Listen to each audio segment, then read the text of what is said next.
student here at Wonersh, coming to the end in my last year and finishing my studies, eventually in a few weeks, in fact, to become a priest, I have a lot to owe Wonersh in terms of its feeling of home. It's very much a place where you feel at home. We are very much a family here. And that's very important in, if you like, nurturing the person of the priest. We need to be part of a community, realise that we are part of the church, the bigger picture, and not just individuals carrying out a private ministry. That's what Wonersh does. It includes you in the life of the church in a very special way. Hi everybody from Wonersh.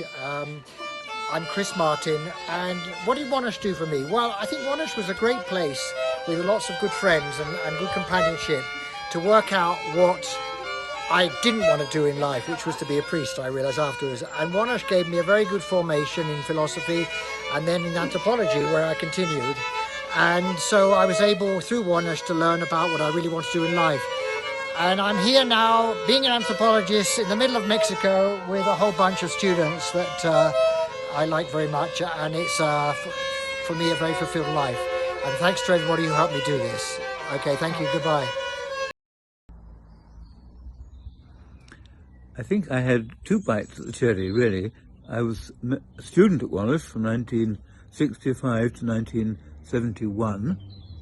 Then I came back to the staff in 1976 to teach moral theology, or at least to try to.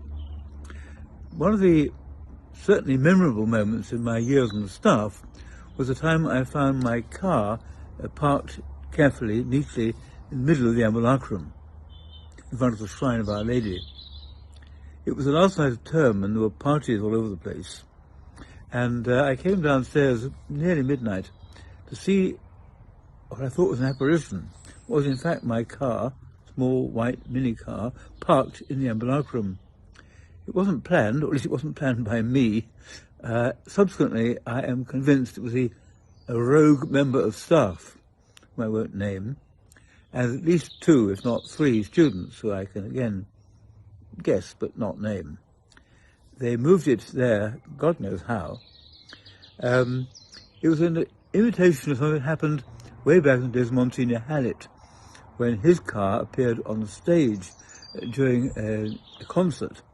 That wasn't quite so difficult because the stage door led out onto the car park behind the house, and it wasn't so difficult to lift a small Austin 7 up onto the stage. In my case, it involved bringing my car up all the steps to the ambulacrum. The rector was not entirely pleased about it, and neither was I, but there we are.